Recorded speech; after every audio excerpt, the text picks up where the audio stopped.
to black. And then I will count us in. We are getting started in 5, 4, 3. Yummy like a gummy bear.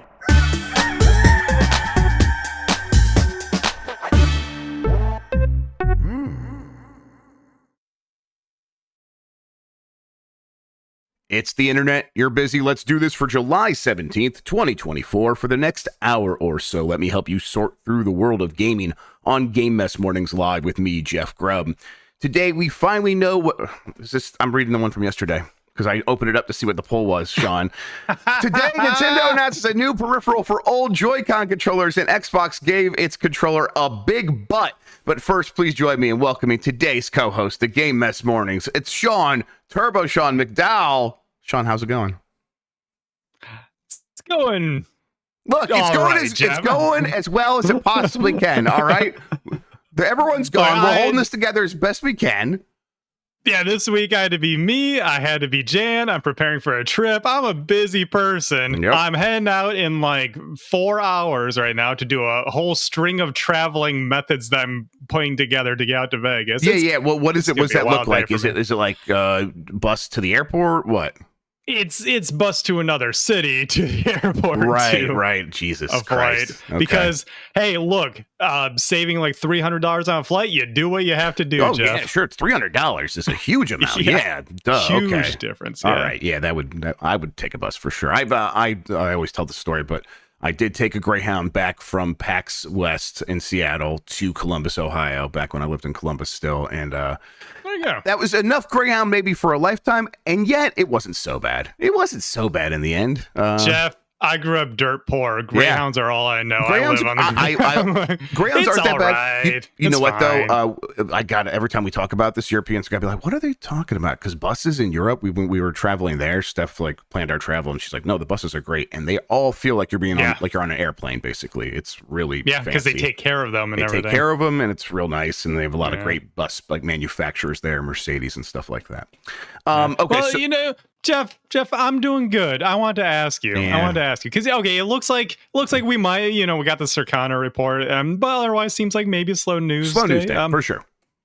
Jeff, I think we can have 5 minutes of therapy. How are you doing? You had a rough day yesterday. You had some bad news about a game you were really looking forward to. Look, I know what that's like. I'm not just a Nintendo fan. I'm a Pokemon fan. Oh boy. Nobody knows disappointment the way we do, Jeff. So don't worry. I know where you're coming from. You had to play Daikatana for 3 freaking hours. I went to the store. I took a shower. I got ready for the trip, and you were still playing that damn game. Was it great? Not Who knows what else has been going on? No. You probably didn't buy Squidward and heard about that. I've decided I will buy Squidward, and I'm going to hang on to it until she really earns it sometime soon. So maybe a birthday or Christmas. We'll see.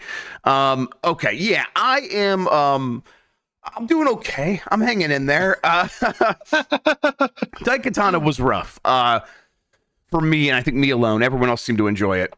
Well, I don't know. After like so long in that level, maybe no one was enjoying that level anymore. But it's frustrating because I'm like, okay, no, clearly this is going to be the longest game. You guys were incorrect at like taking how long to beat. And they're like, well, no, how can it be so off? Because everyone who plays that game goes right into the options, even if you don't do the fan patch. There is options in the menu to basically make your companions turned off in a lot of ways, so like you don't have to deal with them nearly as much. And there is unlimited saves right there, and everyone just does that. No one uses the save gems. So it's like I am playing in such a way that very few people have actually played this game, and so it's going to go so much longer. And you end up in situations like this where I'm starting with not a lot of health. I don't have enough ammo. I could reload an old save, which is probably what I'll do something like that next time we start it up. But I did play a lot of Nintendo World Championships last night. A lot of. Okay. I've like gone through about half the Mario stuff, and then I did the online tournament where it's like it is like a championship where like they pick 5 events from these 150 smaller events, and you do all of those. You set your best time. It's weird, and we'll talk about more. We'll find some place to talk about it. But for now, it's weird because normally with a situation you would complete your thing and you would get the leaderboard for that event, or at the very least it's like this is a leaderboard that we are going to get for this world championship for this week, at the end of this week. So in this moment, I don't know how I'm doing. I don't know if I should go back and try to improve my times. So I tried to get like really good times on all the levels, but it's like I'm kind of off, like isolated, and I don't feel like I'm part of a competition really, other than I know at the end of the week these scores are going to be counted up. And you know, I still feel a drive to go in there and try stuff, but it's frustrating when you are like, okay, I think I could be doing this level better. Is there like ghost data or something I can go and look and see if I am at least on the right track toward getting that S rank on this level? And it's like that stuff's not there, so it's pretty isolating on that side. And then yet everything else, when you're playing it, I think they nailed it. It's really good with the way it's presenting the challenges. A big part of that is several of these early challenges that are like that they've selected, and like a lot of the Mario stuff. These are things that I would just do when I was playing the game anyhow, like trying to hit every brick at the beginning of the stage of 1, 2 in Super Mario Brothers as quickly as possible by bouncing off the Goombas. Okay. That sort of thing. I would just do that every time I was playing to kind of keep myself engaged and entertained. And now they've turned that into a little challenge. And so I'm like, okay, well, this is clearly just made for me. And I'm feeling that way. So I'm really enjoying that aspect of it. And going online and sharing the times on Twitter is something, but boy, God, this game would just be perfect if it had leaderboards on everything that it should have leaderboards on. So to be clear, because I saw a lot of people parroting, there are no leaderboards in the game. And I think that devolved into there's no online connectivity. We were lied to because the internet is the internet, which is not the case. Yeah, not necessarily, but it feels that way sometimes. It is. Yeah, it is. Devil's advocate here. They set out to recreate the Nintendo World Championships from back in the 80s. And they did that for not really even for better, but just for worse. Right. They did it for worse. Because that's you score your best time as best as you can get it in these selected challenges for the week. And then at the end of the week, like a tournament, you see how well you do against everyone else. That being said, that's not what anyone expects in 2024. No, you expect to just be able to see how your friends are doing so you can instantly compete against them. Right. That's just how we assume competitions work now. So yeah, it's strange. There is a technically head-to-head online mode in a way. It's asynchronous. You're going against ghost data, so that feels a little strange. Okay. Yeah, it's and there's like the easy one, which takes the easy weekly challenges, or the easier weekly challenges, and you do those really quick. And then there's the hard stage, which takes the harder challenges. I think it also picks like harder ghost data as well, because I was going up against several people who were able to get S ranks every time on their first try, because that's how it works here. So very, very interesting way of doing things, and mostly it feels like you are disconnected from other players in a lot of ways. So so there's ghost data, but no leaderboard. What does that look like? So the ghost data, it's not like you're selecting the ghost data. It's like, it pretends to be matchmaking. You start it up. And it gives you a random person. It gives you 7 random people to go against. And it even like slowly slots them in as if it's matchmaking to make it feel like it's online.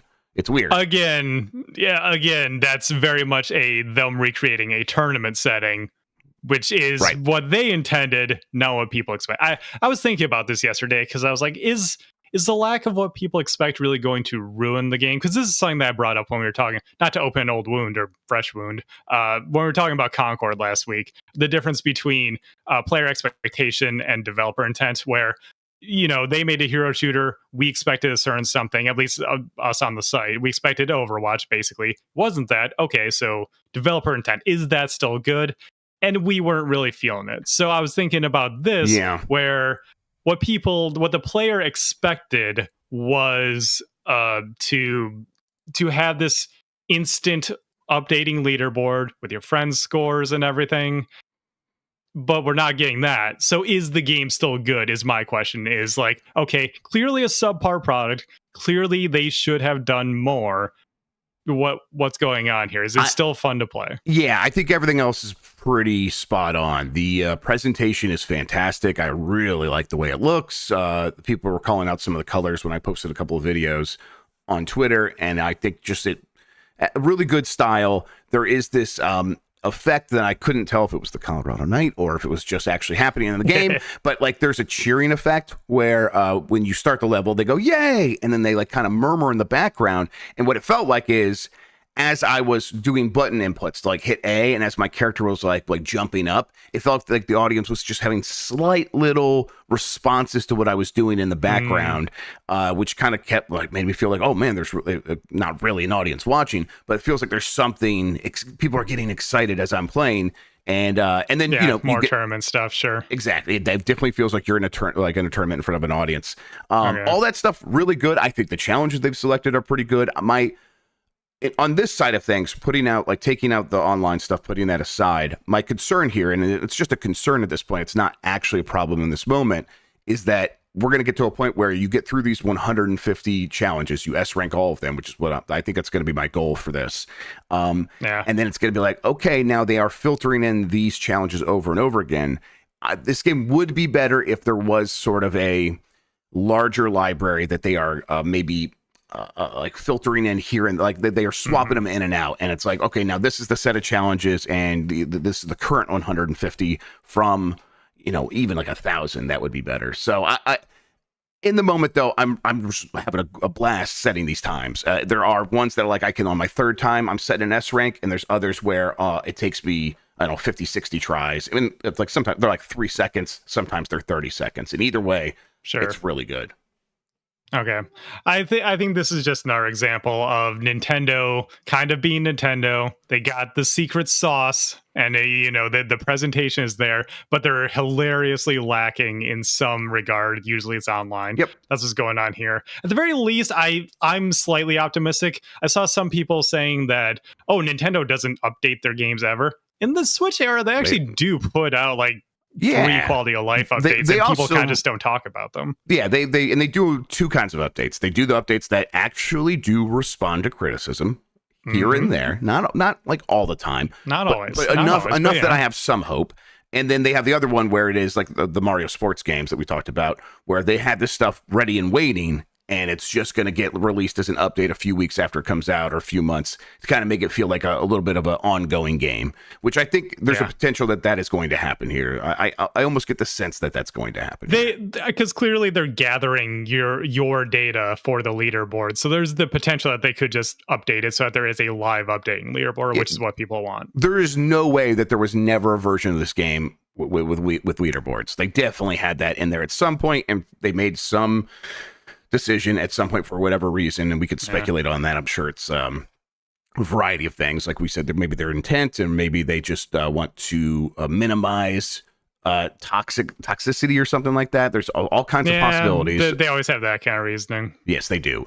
Whatever. I think there's a chance still that that leaderboards get added. That could be copium, though. So could just be optimism. Hey, it's a $30 product. It's subpar. If people don't like it, don't buy it. Simple as that. And if it does sound interesting, play it. Sure. I personally think this feels like it should have been a $20 product, but I think NES Remix was the same way. Felt like a $20 game. They sold it for $30. I think this would have been a really good addition to NSO Plus expansion pack. Yeah, personally. Definitely. Like, that would be great. It's free with expansion pack, or it's like $30 MSRP or whatever. I think that might have been nice, but whatever. I don't know. It seems a little disappointing. I would appreciate some quality of life updates, but at the end of the day, personally, I'm not going to tell anyone else how to react. But personally, I'm kind of just over getting mad about this stuff. It's disappointing. I'll probably just yes. This is the one that's like very particularly in my wheelhouse. So this is the one where I get that. I am going to get mad about this one and be frustrated. But it's like I feel that way about so many other things. Hey, so I totally get it. Yeah, Jeff. It's no Scarlet and Violet. You'll live. Yeah, I will live. That's a good point. The worst thing here is like if it had leaderboards and it had like selectable ghost data, this would be a 5-star game for me. It would be that good. So it's kind of we're just like right there. And without those things, it's actually like 3 stars. It's like it's that big of a gap. But still, they put together a decent package that could just be better. We'll see. Okay. All right, let's explain what we do here. Most weekdays, I, Jeff Grubb, will help piece your gaming life back together. That includes breaking news and maybe even some of our own original reporting. For all these topics, I'll get the input of a bona fide expert who will make me look smart. If you are watching live on Twitch, welcome. You can always listen to the show later on podcast feeds by searching for Game Mess Mornings or find the RSS on giantbomb.com. You can also catch the show later with chapters and timestamps on YouTube. Hello, YouTube. YouTube. There it is. All right, we have a lot to get into, so let's start the morning mess with Nintendo announces official Switch Joy-Con charging stand. This is from Liam Doolin at Nintendo Life. In 2024. In 2024. The Switch Joy-Con are quite easy to charge, but the catch is you have to attach them to the system. With this in mind, Nintendo has announced a new Switch Joy-Con charging stand, allowing these controllers to be easily charged without the console. The new accessory will be arriving in Japan on the 17th of October, 2024, for 3,300 yen, which is around $21. That's better than I was expecting, and is available now in this location for pre-order via the My Nintendo store. Nintendo UK tweeted later that it's coming to the UK as well, and then I think did Inoue actually confirm eventually? I think it did, but maybe not. Either way, though, real reason the story's here, Sean, is what you said. It's 2024. The Joy-Cons are old, I hope, and that we are going to be moving past them. Why release this peripheral now at like when the Switch 2 feels imminent and could replace the Joy-Con? I don't know. Yeah, that's right. The pants and everything. People think that, well, it's probably going to be Joy-Cons, but with a different design. Yeah, right. My assumption would be like the rail upon which that you are sliding these Joy-Con to charge them will not work exactly the same and would be different enough that the new Joy-Con might not. I don't think you're going to be able to slide new Joy-Con onto the Switch 1. Do you think that would be the case? I mean, I guess there's a possibility. No, well, I mean, it depends on what the whole magnets thing everybody was talking about is actually going to look like. If that's the only way they connect to the console, that's because what they were talking about on actually a tech podcast where they were comparing to something else. And so I heard a little bit more about the tech. Apparently, this is a thing that has existed in other products where it's the type of electromagnet where it's not active, it's passive to activate a magnetic lock. So you send a small current through the magnet, and so that way it like instantly locks on, and then it just won't let go until you send a current through it again to like reverse the polarity or whatever, and it unlocks. So if Nintendo is implementing a simple version of that for the new Joy-Cons to make them very easy to take on and off, less wear on the rails, then this wouldn't work between the two generations. Right. So, if it's that different and it's not like just a little bit something extra. So my assumption would be they could do the exact same rail, and then there's also those magnets to keep it more secure or something like that. That could be, yeah. But we don't know. This is just odd because the third party, even officially licensed charging stands have been around forever. Yeah, so I got one right over there that someone sent me for review like years and years ago, and most of the time I'm not really using it because I got the Joy-Con on the Switch. I'll just use those. But occasionally when the kids want to play something, I'm like, I'm glad I had these charged and ready to go. Yeah, for audio listeners who can't look at it right now, my understanding is that I think of like the Joy-Con grip. It looks like the middle portion of the Joy-Con grip, or if you have the charging Joy-Con grip, it looks like that, where it's like just that little rectangular bar you slide the Joy-Cons onto. And then it's like that can stand up, but it looks like it can also fold flat, so you can like use it as a Joy-Con charging grip while it's charging or something like that. I don't know. It's just an odd thing to put out right now, Yeah, I mean, at $20 though, it's $20. That's not. It's awful. Not bad, right? Especially when for a Nintendo accessory, especially right. Especially when their dock costs $90 or whatever. And these are the kinds of products you put out because they do have high margins, right? There's $2 worth of parts in this thing, and they're gonna. Oh yeah, I used to work in retail. You would be amazed at how cheap it is to manufacture a controller and accessories. Yeah. So I guess then the big question, as always, over the last couple of months, what does this mean for the Switch 2, if anything, Sean? I think nothing. Yep. Like, I think people underestimate how much Nintendo supports a console until that console is dead. Like, definitely that's the most simple solution. Yep. Yeah, it'll vary depending on the system. Obviously some had longer legs through the next generation, like GBA into DS because of the whole third pillar thing. And then you have stuff like the Wii U where they drop it like a bad habit, Mm-hmm. Like, yep. It all depends. The Switch is just, and I keep trying to remind people whenever they get super hype about the potential of Switch 2. Switch is still selling like hotcakes, so they're still going to keep supporting in small ways. Yep, at the very least, I mean, if it says anything, it just continues to say that there is money in supporting the Switch, and that's really what's driving these decisions. This does, I don't think this says like, oh, well, Switch 2 is much further away because of anything else other than the Switch is successful, and then that is the reason that you put out something like this, because like they think people will buy this. I think it's no more complicated than that. That said, I don't think I need it. I'm good. I already got one. Nah, Yep. Same. All good. It looks fine enough, but it doesn't look anything that much better than any of the third-party ones. So, just some plastic and a USB-C port. That's it. Yep. Actually, my dock has 4 rails, so I could charge 4 of them at a time. So I'll keep fancy. using that. Yes, exactly. I'm living the high life over here. Splitgate 2 has been announced and set for a 2025 launch on PC and consoles. This is from Ben Lyons at Game Reactor. Just the other day, we reported on the news that developer 1047 Games had announced it had an announcement in the pipeline, an announcement that seemed to refer to the reveal of Splitgate 2, and that was absolutely true. 1047 has now lifted the curtain on Splitgate 2 and affirmed that it will be a bigger and better follow-up that will launch in 2025 on PC, Xbox One, Xbox Series X and S, PS4, and PS5. 2025, and we're still getting the last gen consoles. The game will again offer first-person action and portal hopping mechanics, but will bolster it with 3 unique factions to choose from that offer unique gameplay styles, competitive strategies, and loadouts. This will be complemented with a selection of arenas, weapons, and modes, and the game will be playable either alone or with friends. Well, that's a huge advancement there. Yeah, Splitgate. Remember that? Like 2021, everyone going wild for Splitgate, and then and it was like this darling of the shooter scene for good reason. It was a fun game to play, and okay, let me ask you, why do you think Splitgate 1 sort of faded in such a strong way that it seemed to? Like, it just seemed to like go away in a way that I wasn't expecting. I mean, it was just like a smaller indie-ish, like indie level game. Right. Like, I don't know, those never really take off in a big way when it's multiplayer at the very least. Right, so you just need such a huge infrastructure to support that sort of thing. Right, you need like advertising, which this game probably just never got. You need to put it everywhere and to have those individual platforms market it and everything. I don't know, that to me, Splitgate seemed like it just had a dedicated community, and that's maybe all the game ever needed at that level. It popped off for like a few months there, and it was mostly probably because of streamers. Like a lot of streamers were playing it, and then those streamers moved on to something else. Yeah, I think because the official release was 2022. Early access was like.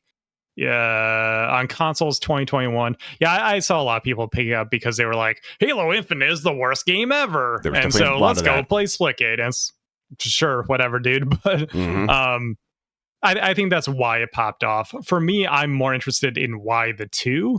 And when you have a smaller game like this, it seems like, again, this is bigger than ever for them. I'm always curious why the sequel. Obviously, with AAA games in multiplayer, it's been basically marketing at this point. Overwatch 2 happened, and then, well, I guess before that, even Destiny 2 happened, and it's just marketing ever since. But with something smaller like this, there usually is technical reasons for them to do the 2. I think of like Nickelodeon All-Stars. They put out a 2, and everyone's like, why not just like update the old game? And it's because they did enough under the hood changes and everything, and frankly, they needed to recuperate some costs, that it actually made sense for that team. And looking at this, Splitgate 1 was Unreal 4. This is Unreal 5. It seems like they're just like building something, probably not from the ground up, but really radically overhauling things in the background and under the hood. And that's why they would put out a new version. So that makes sense to me. Yeah, it's sort of circular, right? Where it's they have technological reasons why it's like, okay, maybe we should have something that feels more like a real sequel, and at the same time they probably have like business reasons, and one enables the other. It's just putting out a game that feels like a fresh start, gives you a chance to start up the marketing machine again, gives you a chance to reintroduce yourself to players who would likely never jump in on a game late because they're like, there's too much, the scene is already established, I don't want to get my butt kicked. Point. And so that enables you to be like, okay, and since we have these business needs, what can we do to really make it feel like a sequel? And jumping from Unreal 4 to 5 is just one of those things. But and adding voices to Nickelodeon All-Stars Brawl or whatever is another. Yes. I'm hopeful for them. I think that the scene of shooters is something that would always benefit from having more of these games, sort of drawing people away for at least for a little bit from the big established games that have sort of cemented themselves at the top and have been for years and years and years now. We were looking, Apex Legends still has 200,000 active daily users on Steam or something like that. And that's just Apex Legends, let alone like Fortnite, like the real top of the pile. That just takes up so much oxygen out of the room that I think having some of these games chip away at the side, one of them I think will eventually down the line crack the code and be like, and now this is actually the replacement for Fortnite. People are actually going to move on from that. Maybe that doesn't happen this time. It's how it's happened in the past. But it will come probably from games like this at some point in the future. Yeah. All right. Next story. Microsoft just gave the Xbox controller a huge ass. I had to choose between this headline or Kotaku's, which is Xbox enables you to play with Deadpool's butt, or something like that, which is also very good. Also good from headline, Michael, yes. Yep, this is from Michael Bickorder at Polygon. The Xbox team's tradition of strange, movie-themed, extremely limited edition wireless controllers continues with a new Deadpool-inspired version that adds a voluminous and juicy booty. Yes, there's a new Xbox wireless controller with a smooth, round butt, and we can thank Deadpool and Wolverine for this blessing. Yeah, the actual announcements designed by Deadpool. And yeah, I saw you put this in here, and I was like, what the hell is Jeff talking about? And I didn't know, there it is. Booty. There, yeah. People, video watchers could just see. There it is. There it is. There's the back shot of the controller, of course. And yeah, I don't know. It looks absurd. These things are fun. I think this one's especially stupid, in a fun way. But yeah, this is good stupid, not like the fuzzy Sonic the Hedgehog one. Right, that one is like an eldritch horror. That's nightmare feel. Yes, like you read that in a book that's supposed to keep you up at night. This, I think that you could only win this. I guess this is just a giveaway. That's usually how those work. Yeah, what these over-designed controllers are usually giveaways they do on Twitter. Right. Yeah. Exactly. But speaking of, I have beef with our buddy Mikey O'Leary because the IGN Twitter account, for whatever reason, the image of this controller was flipped, and so that was the first thing I saw. I was like, that would be the sickest thing ever if they put out a controller with the analog stick on the right hand, the buttons on the left hand, and no, they just flipped the image for whatever reason. I was like, oh man, that would have been a Deadpool controller. So wait, you want a controller with the buttons on the left? Look, Jeff, if I'm buying a controller with a huge ass, I want it to be as stupid as possible. I don't want to use the damn thing. I want to display it in a case. All right, fair enough. Okay, you want it to be a true, like a piece of art that people be like, what is this thing? What's going on in the front? And you're like, wait till you cross their eyes when they enter my home. Yes. Yeah, what is going on here? It's like, wait till you see the ass. Yeah. It's got a huge ass. Sorry, I always got to do a little bit of heat there for everybody. All right. Of course. We'll take a break. When we get back, plenty more headlines. I promise that's the last one about butts, though. Right. We'll be back right after this.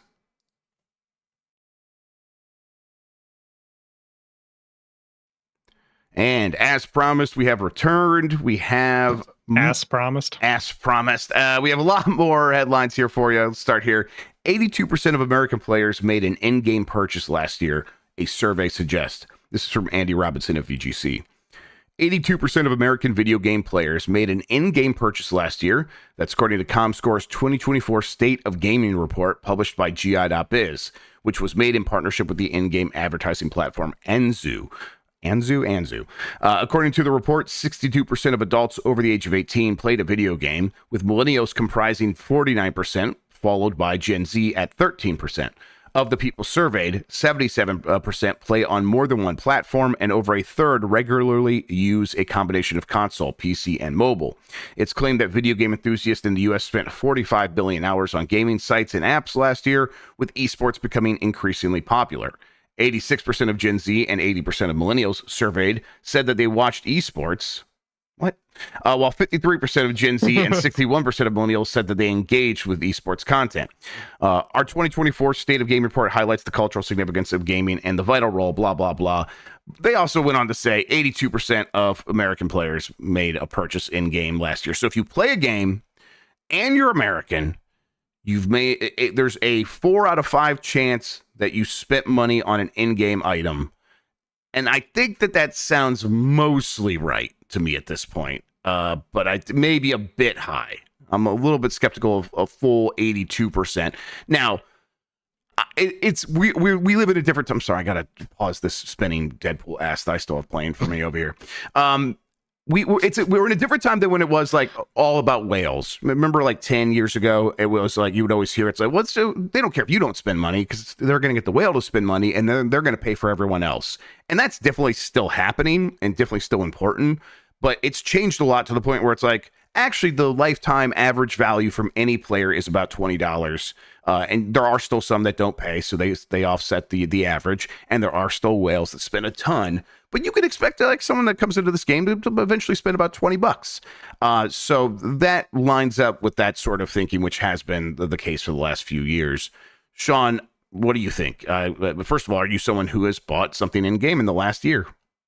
Well, first of all, you were on a roll. I didn't want to stop you to say that Anzu is totally Bayonetta's manager. Second of all, if you play a multiplayer game nowadays, yeah, of course you've bought something. Right. At this point, I feel like if you play multiplayer games at all, you've probably spent just like just once, like bought a skin in a shooter.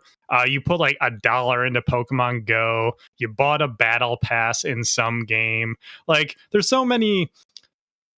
What they're counting here is at least seemingly is any purchase in a free-to-play game would count as an in-game purchase. So right. Yeah, I just feel like if you engage with those games at all in any way, shape, or form, you've probably chipped in something. Yep, I think like, so. The number of people who are, let's face it, you know, as people with an old school mentality ourselves, it's a kind of an old school mentality to like put your foot down. I will not spend money on these games. Like I will not buy this horse armor. Like no, like it's $1 or you know it's $5 for something that looks cool. Like everyone does it nowadays. You play fighting games like I do. Of course you're gonna buy a costume for like your favorite character if it looks sick enough. I know that we can't make sweeping terms and say absolutely everybody, but yeah. Yeah, and Makes there's sense. Yes, and it's we are a long way away from the horse armor debacle for Skyrim. Yeah, like that was forever ago at this point, and the world has changed a lot, and now it's very normal. And and while there are plenty of games that are very popular, especially on mobile, where people are playing free and they're always playing free, and they're going on to YouTube to find the best way to get the most stuff by playing for free, a lot of people eventually are like, man, it's just going to be more convenient if this time I just spend a little bit of money. And these games are designed to extract that from you by rocket scientists and economists. So we're at a disadvantage. We were always going to lose this fight. It's kind of, at this point, seeing this number, again, not too shocking. Although I think this does kind of like it ties into that story we were talking about, like, oh, only 2,000 people bought Resident Evil 7 and, only 10,000 bought some of these other games on iOS. This is settled at this point, right? The monetization scheme is the way people think about buying stuff on mobile is always going to be in-app purchases for mostly free-to-play games. And the idea that we are going to be able to take the console experience and sort of migrate it over to mobile is kind of laughable at this point to me. What does that sound right to you? Well, yeah, and this is something I talked about in the Bombcast this week, where it's just you can't just put full games on a platform where people don't expect the full games, expect that to work out. That people are going to expect you to do something like what leads to this, have a free-to-play game that then people can spend a couple bucks on to get something in. Yep. You kind of joked a little bit about the like losing the battle here and all this, and I think to some degree some games are better for it. Like, sure. Think about the fact that like something like I'm looking at what I play, like Warzone. I didn't have to pay $70 on Warzone, right? And while there's absolutely insidious business practices in that game that I personally encourage people to just stay away from because it is insidious, at the same time, me and my buddies got a game for free that we like playing all the time. Yeah. They didn't have to pay a dime because, first of all, they could see, oh yeah, I'm not spending $30 on skin or whatever the hell it is. I'm not like going into this loot boxy sort of battle pass I'm not messing with any of this. So I think some games are better for moving in that direction, even if there are business practices like gacha that should be criticized, rightfully. Yeah, this is there's always the risk of us getting into a slippery slope argument, or me worrying about concerns. It's like we're like, this means that, and that means we're going to lose this. But a part of me does begin to feel like when I look at the way these companies behave, and when I see them being like, can we make it happen on mobile? Can we make cloud gaming happen? Xbox says their Amazon Fire TV Stick thing now. And I'm looking at all this. It's like, oh, they are trying to find a way to make their current business model make sense by attracting this huge audience of people who are playing games, but they're all playing free to play games, and it's just not gonna happen. So because of that, I am going to lose something in that the way that gaming has worked for me my entire life is being sort of deprecated. It's being put to the side, and there are attempts to make it make sense because they still do want my money, and it has been a very good business model for them because it's like they get to charge a lot of money up front, and I think they do prefer that.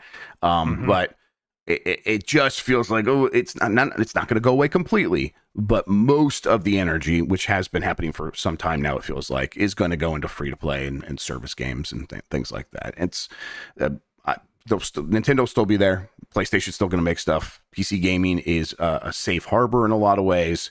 But yeah, if you want these big companies involved, I think they are going to be kind of continuing to glance their eye over it. Like, we tried to make the premium game happen still, but nope, we're making free to play games now.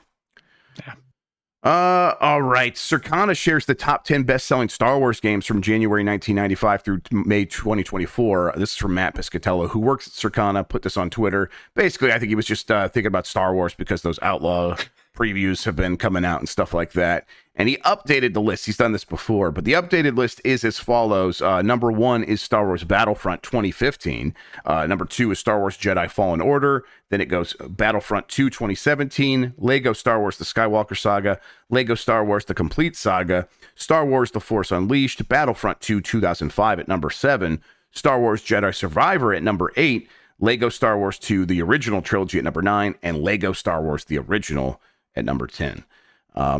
Yeah, that's about right. I was expecting a lot of Lego games up there. I forgot that Jedi Fallen Order did that well. Got all the way up to number 2. Oh, yeah. And then Jedi Survivor number 8, not doing nearly as well, but also that was next gen or new gen only, the current gen consoles, and they are making last gen ports of those games right now, specifically probably because of what we see on this chart. Any surprises here for you? Well, just on that, before I forget it again, when you mentioned Splitgate coming to last gen, the reason we're getting last gen ports of some games is where those consoles can run it. You may as well put it on. Oh, yeah, systems. For sure. Yes, you might as well, especially for a multiplayer shooter, like without a doubt. But I know so many people who still just have PS4 plugged in, have not gone up to PS5. All their games probably still work. The ones that they actually care about still work. Absolutely. When it comes to this, first of all, you and Matt get along pretty well, don't you? Me and who now? Matt Piscatello. Oh, yeah, for sure, yes. Okay, because he seems like the kind of guy who's a very smart person handling all this data, and then it's just randomly like, fuck it, Star Wars list. Let's do this. Why not? Matt's perfect. He's great. I love him so much. Yeah, he's good at tweeting. He's good at doing his business. Yeah, I appreciate him a lot for sure. Yeah. Star Wars Battlefront 2015 at number 1. Yeah. Interesting. I mean, Battlefront 2 at number 3, right? And then they're like, well, we got to stop making these. So, okay. Yeah, well, so everything else before someone got very mad at someone there, sure. And maybe that's why that happened, because those games were very good. Battlefront 2, talking about bad business practices, Battlefront 2 got rightfully criticized for that. Oh yeah. Oh no, this kind of does all settle where I thought it would. Like you said, a lot of Lego games. Makes sense to me. I think the maybe the one absence is Knights of the Old Republic, but when you think about it, that was mostly exclusive to Xbox when it launched, and it's. And even like when it got remastered, stuff like that, that was always at a discounted price. I'm not too surprised that it's not in the top 10. Yeah, I did. Oh God, I did miss it initially. From 1995 to 2024. Yeah, that's when NPD started tracking. I think 1995. Yeah. Huh. Yeah, Battlefront 2015 being better than all of those. That is slightly surprising. Yeah, at a certain point, like Battlefront 2015 is going to come out when there's more people playing than ever. It was the first big Star Wars game in a long time. A decent amount of time. It's also, Battlefront. And as we know now, Battlefront stands are crazy for Battlefront, and they didn't necessarily know this wasn't going to be the Battlefront that they were asking for. And people do like that game, actually. So Battlefront 2015 is a game that a lot of people really enjoy, as well as Battlefront 2. It's one of the first games that me and my friends picked up when we bought our PS4s. For I got my PS4 because I wanted Metal Gear Solid 5 to run better, and I wanted to play Street Fighter 5 without the janky PC port they were putting out. And one of the first games I got, me and my buddies, we all picked up Battlefront because we're like, yeah, the return of an IP that we love in Star Wars Battlefront. Looks good, sounds good. They're talking about how accurate it is to the movies and everything. Sure. Yep, absolutely. The photogrammetry, so the rocks looked really good. I like that. All right. Europe's best-selling games of June and the first half of 2024. This comes from Nintendo Everything, but this data includes everything, not just Nintendo stuff. GSD data provides a look at the best-selling games across Europe in June, as well as the first half of 2024. It's based on data for all physical games released in major markets, plus digital game sales from most major publishers. From June specifically, Luigi's Mansion 2 HD charted the highest out of the new releases at number 7, and that's without digital data considered. Believe it or not, it was only 4,000 copies away from being the fastest-selling Switch game this year. Paper Mario: The Thousand-Year Door still holds that record. Note that Luigi's Mansion 2 HD sold just under a third of what Luigi's Mansion 3 achieved during the opening week in 2019. Yeah, that's pretty wild. So the number one best-selling game of June was EA Sports FC 24 because it's Europe, of course, and then Elden Ring bouncing back up to near the top. DLC, exactly, and then Grand Theft Auto 5. It's a lot of familiar faces. GTA 5 back again, baby. Yep, and then Civ 6, and that's like kind of a similar thing. 2K's got a lot of that stuff going on there. Take-Two, I should say. Red Dead Redemption 2. Okay, hold up. Europe, what are you doing? Yeah. What are y'all doing? First, okay, first of all, Cowboys in Europe. I got beef with Europe today too. Oh, because they massacred. I always have beef with Europe. They massacred my boy on the cover of what was it? I found this the other day when I was doing a video. A Super Monkey Ball Adventure.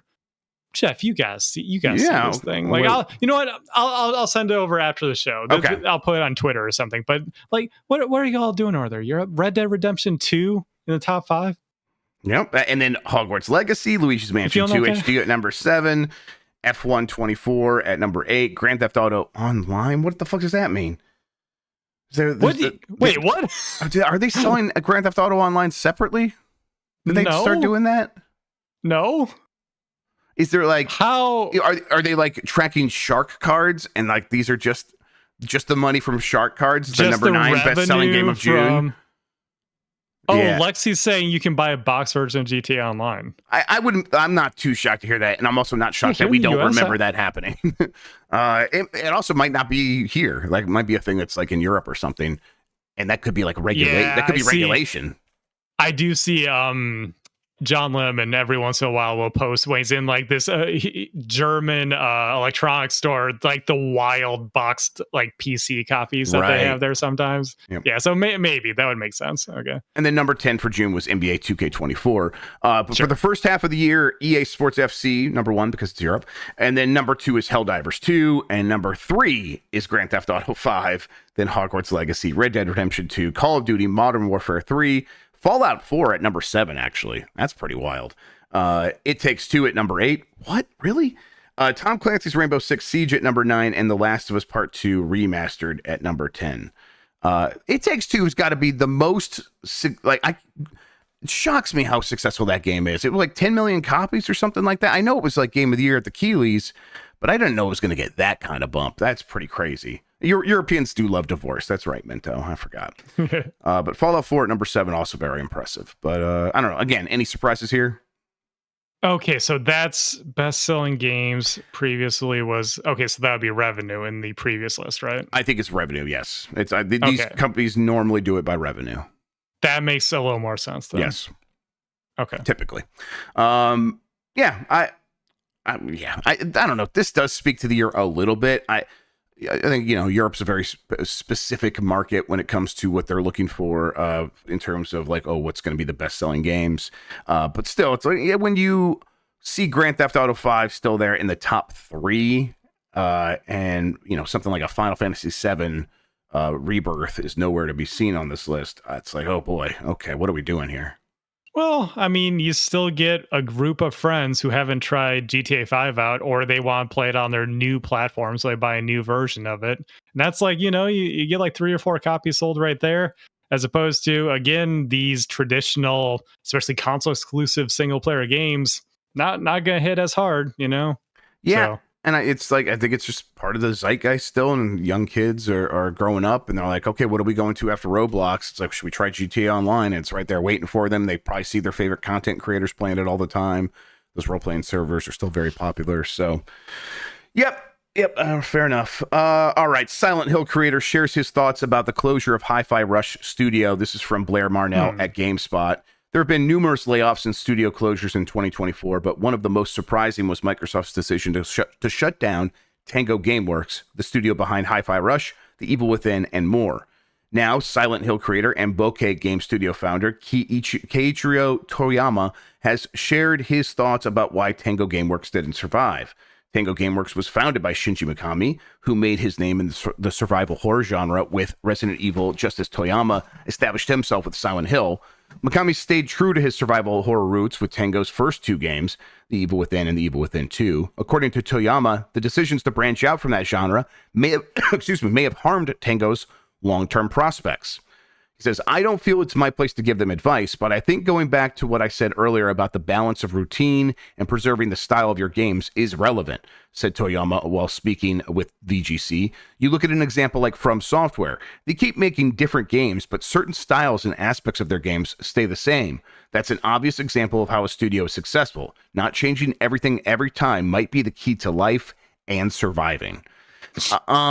Yeah, deep. I'll say that I do notice like that I appreciate From Software style showing up across the genres. So when Armored Core 6, I'm playing that, and the Estus flasks for the giant mech is on the same button as the Estus flask for all the other From Software games. I'm like, okay, yeah, I feel a little bit more at home. I kind of maybe have some idea of what to expect from this game. And so when I get to a boss and it's beating me up, it's like, well, no, it's a From Software game. I understand what this challenge is kind of expecting from me. That said, I don't think I would extrapolate that to be like, and that's why Tango Gameworks shut down. No. I mean, I don't think Hi-Fi Rush, like on its own, is the reason that the studio shut down. I think it's just as simple as they didn't make enough money for Microsoft to make it make sense. So when everything else, all the other pieces shifting around there, and Microsoft wanting to save money, I'm a fan of the Red Wings. Recently, they basically did a trade for one of their best defensive players that everyone loves, and that did everything right and had one of his best seasons, but he just cost too much money. And they needed to make room under the salary cap. And so they traded him, and it was it looked like a terrible trade. They basically paid this other team to take this awesome player. Definitely similar vibes here, where it's like I feel like Microsoft has something of a salary cap imposed by, or a feeling that they should have a salary cap. So whenever Phil goes to talk to Satya Nadella, he could be like, look, we're kind of saving money here and there. And I think that Tango Gameworks was the victim of that. Yeah, that might check out. Because first of all, when it comes to the design thing, I mean, you were kind of alluding to a more positive version of this take, where this is something that I've been saying a lot recently. If a company has solved a system, use that system both in their own games and in games externally that other people are making. Like, just don't be afraid to use that. Just use it. Exactly. But when it comes to Hi-Fi, first of all, I take it. God, I started out so positive this episode, and then the news happened. And you are the big Hi-Fi Rush guy. I love Hi-Fi Rush, but it was your game of the year, right? Runner-up, because Tears of the Kingdom. Right. That's right. Yeah. But no, it was very, very close to taking that top spot. I love Hi-Fi Rush. That is a phenomenal game. It's what I want to see more of in gaming here in 2024. It was a breath of fresh air, and frankly, I don't like any of Tango's other games at all whatsoever. Right. And so they were literally, I can speak to this personally, reaching a new audience with this game. And hey, that's awesome. Like, that means that the studio is versatile. If they can have their evil withins and their ghost wires that are appealing to that crowd, but then also put out something completely different and it appeals to that crowd as well, to me, that just screams success. And this entire thing is about Microsoft just dropping the ball, like the Xbox division messing up yet again, because nothing about Hi-Fi Rush's closure spoke to me as a problem with the studio itself. It did speak to mismanagement in all of this. So I take a little bit of issue with sort of implying that they made a bad move in making this very critically beloved game that people were talking about positively on social media and everything. Everyone's favorite content creator was talking about it in a glowing manner. So it was getting good buzz online, and somehow the studio closes. The only thing that doesn't add up there is, again, management. So yeah, that I don't think it was on Tango at all. Yep.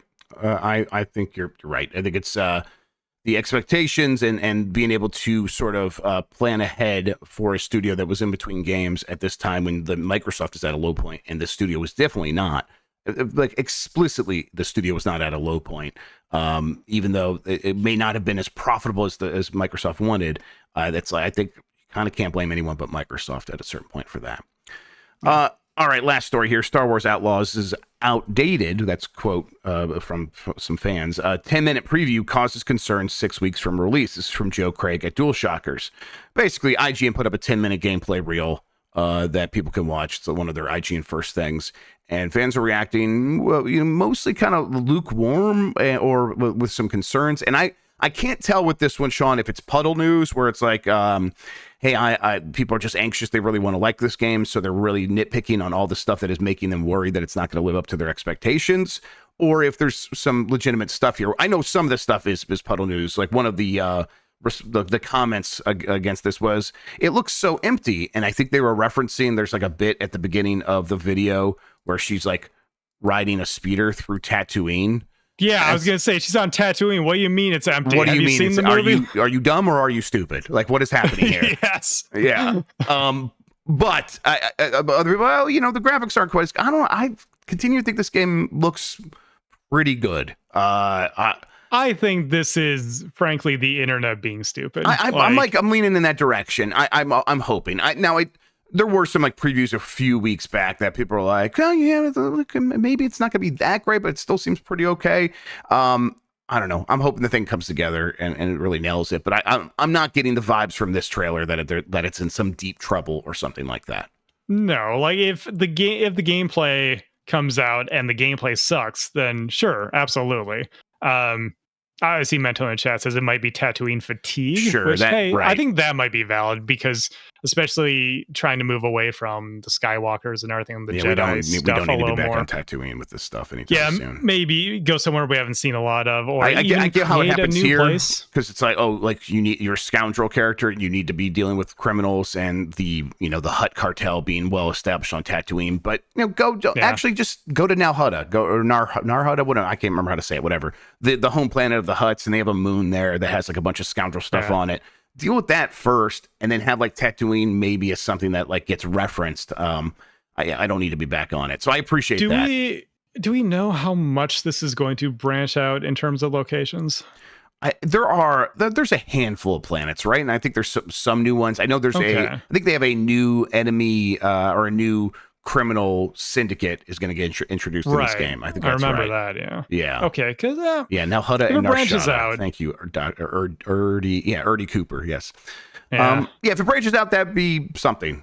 That'd be good. Yep. I think people need to remember what marketing is always focused on. Marketing is not focused on us. If you are listening to this podcast right now, you are not the core demographic for marketing from a major especially company. in the last several years. They stopped spending money on us because they know we spend our money anyhow. So exactly. We are plugged in. Like, everyone hearing my voice right now is plugged in enough to know already whether or not they're going to buy this game. And so what they are focusing on here is showing an iconic location and iconic Star Wars imagery to people who wouldn't otherwise identify it. They want people to look at this and say, oh, that's the first Star Wars movie. I know that. Definitely. Like they're going to get that nostalgia. They're going to think to themselves, I could use a Star Wars that is like the good old Star Wars, not the new Star Wars that I didn't really like. So I think it's smart marketing, even if, it's going to be fatiguing for us. Yeah, and it kind of hits multiple generations, right? Because it's like, the first Star Wars and also Phantom Menace. So you get both groups of fans there. Yeah, and then there's a lot of people who love those prequels. What is with the Zoomers and loving the prequels? I thought this was something that bridged generations, and we could all agree they suck. No, they were kids. You were a kid, right? How old were you in the camp? Were you alive? When episode one, barely. When episode 1 came out, 99? I was 4 years old. So I was in that audience. And guess what, Jeff? I maintain this. I like episode 2 more than episode 1 because episode 2 is a bad movie that I can laugh at. Sure. Episode 1 is a boring movie that I fall asleep during every time. Yeah, I like I said, I'm nostalgic for that time, not necessarily for those movies. So that's about it. All right. I think what we should do now is wrap up the news. I got a poll question. Let me get that up and Adam so everyone can take a look at that. That question, do we get answers? We'll see. I'll refresh. Usually people rush in there. We got 400 votes. That's plenty. That's good enough. That's good data. Critical mass. Let me just frame it up properly here. There we go. All right. Are you still interested in Emio, the Smiling Man Famicom Detective Club? 29% said yes, 33% said no, and then 38% says I still don't know what that is. That's pretty good for Emio. 29% to 33%, so almost 50-50 there. I was like, I think my immediate knee-jerk reaction to learning that the Emio game that was being teased last week was a Famicom Detective Club. I'm like, I don't know, but I'm like, I don't know what I was expecting, and I love detective stuff, so why am I complaining? I should just try it. I never tried the Detective Club games. Try it. I should just try it.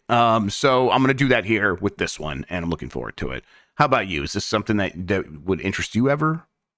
I wanted to try the remake so bad. Those also, as I recall, came out while I was like very focused on something else. I don't know if it's like a fighting game had come out or some single player game had come out, but something we were focused on that. Yeah.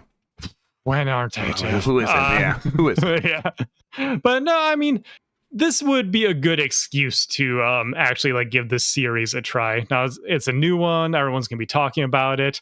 Remakes are harder to go back to, because so many people know the story. To me, at least, it doesn't feel as special. But with this, a new story that people don't know and we can all sort of talk about together as we experience it, that's a little more exciting to me. So I probably will end up checking this one out because I love visual novels. Like that's one of my, not guilty pleasure, but like soft spot games. Sure, I really got into them with Ace Attorney back in the day, and ever since, like, I'm not just picking up every random anime visual novel that comes out. But when people are like, "Oh, here's a really good one," like the Danganronpa series, I really got into. Like, I check them out, and usually, they really hit with me. So I'm looking forward to this one as well.